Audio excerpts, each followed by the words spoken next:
Hey everybody, it's Christina Holloway here. Welcome back to my channel. Today we're going to talk about how to build trust at work. I get quite a few questions from people who are new leaders. I've been put in charge of a new team, so how am I going to build trust quickly? So today I'm going to talk about 4 ways you can build trust quickly as you step into a leadership role. Also, this year I'm sharing 12 leadership metrics that will help you succeed in your career. This is pretty much a full framework for how to develop your skills to build your career.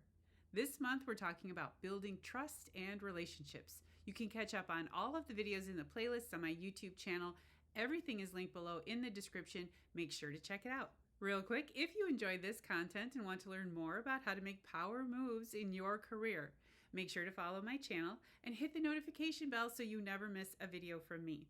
All right, so let's get started. Number 1, provide recognition and feedback. I just gave a presentation last month, and afterwards someone asked me how to connect with her team. She said they were new people, they were younger, and she didn't know how to relate to them. She also said they were uninspired and unengaged. One way to get them engaged and invested in the work they do is to create a structure for recognition and feedback. Remember, you should establish recognition and feedback in a neutral and positive environment. Here's an example. Very early in my career, I worked in a call center where we would troubleshoot pretty complicated tech problems. All our work was related to metrics, and they were measured daily, weekly, and monthly. At the end of each month, people from each team would get recognition if they exceeded their metrics. It was all in good fun, and we'd get a free lunch, and the awards were silly. The point of recognition wasn't to take ourselves too seriously. Hostility at a call center can be quite brutal. People are angry and frustrated when they call and need to talk to someone. Keeping the atmosphere light and supportive meant that even if you were having a bad call or couldn't troubleshoot something well, you still had the support of the leadership team who was always celebrating your wins. And if there was feedback, it happened fast. If you didn't handle the call well, let's go back to the scripts to see what went wrong. Or how can we get involved to resolve this quickly and put it behind us? All wins were celebrated by the leadership team. All problems were supported by the leadership team.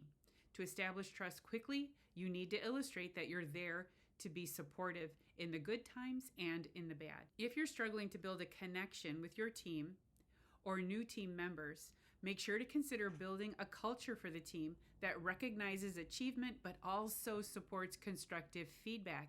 You don't have to go crazy like our monthly lunches, but if you're just getting started, it could be as simple as acknowledging someone on a team call for a job well done. In terms of feedback, if you want to build trust with a team of experienced professionals, then spend less time telling them what they did wrong and spend more time asking them how you can be supportive as they work through their problems. Number 2, encourage collaboration. One of the best ways to get people to start relating to each other and opening up is to create an environment where people feel comfortable sharing ideas and helping each other succeed. So, to create an environment of collaboration, it's important to understand to the best that you can how people work effectively. Some people love working together, and some people love working alone and then bringing their thoughts to the discussion. Some people are very quiet during meetings, but have a lot of ideas after taking time to think. It's going to be important to figure out how different people on your team think and process information. Once you get a sense for how people do their best work or come up with their best ideas, you can create an environment where they can all feel supported. Weekly status meetings where the agenda is shared in advance to encourage people to bring their best ideas. Problem-solving roundtable discussions where someone brings a hot seat topic and the rest make suggestions to resolve a persistent problem. I've actually done those and they're great. Encouraging open discussion and creating a safe space where people won't feel like their ideas weren't good enough. All of that matters. Creating a collaborative work environment or even making it a part of the team culture goes a long way in ensuring that people are working towards something impactful and important. A healthy collaborative environment is the foundation for having a productive, high-performance team. Number 3, communicate openly and transparently. I get this question a lot, and I'm going to say right now that transparency does not sound like this.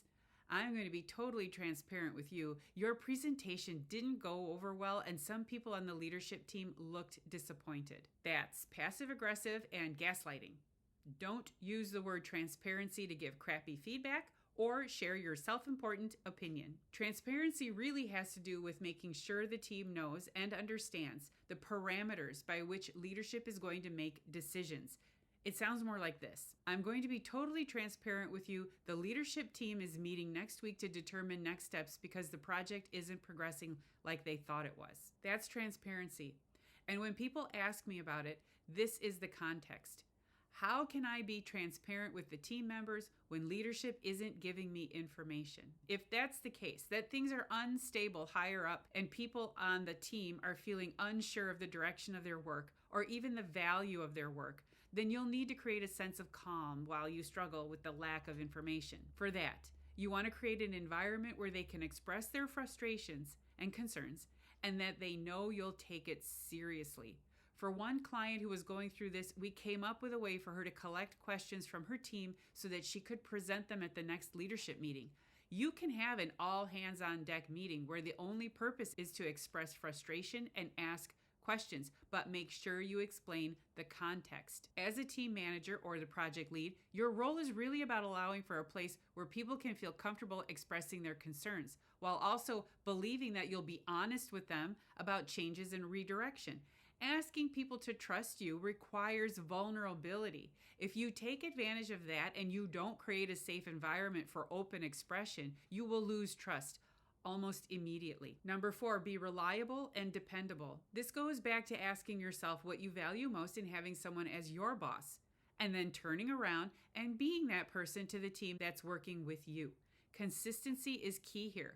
And being reliable and dependable isn't about starting meetings on time or always answering emails and text messages. That's just being available, and that's the bare minimum. This is about standing by your word, advocating for someone when they aren't around to speak up for themselves, defending someone's decision and supporting them, especially when you encouraged it, intervening when you see someone in over their head with a stakeholder who can be demanding and condescending.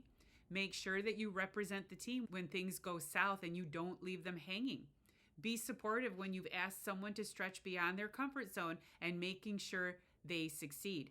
That's how you build trust. The most impressive people I've worked with have been truly stand-up people who knew how to build relationships and empower people. They always made time to talk with you. You knew they would keep your conversations private. If someone brought up a problem, they'd go investigate to clear it up. They asked you how you were doing and took the time to listen. And if you're wondering how they managed to do all that and still get work done, well, they also knew how to delegate. And if you want to learn more about that, I have a video about it right over here. All right, so that's it for my video on how leaders build trust at work. If you have examples of how you built trust with your team at work, feel free to share it in the comments below. I'd love to hear about it. And if you enjoyed watching this video and you found it helpful, please make sure to give it a big thumbs up by hitting that like button and make sure you're subscribed to my channel so you never miss another video from me. Thank you for watching, and I'll see you in the next video. Bye.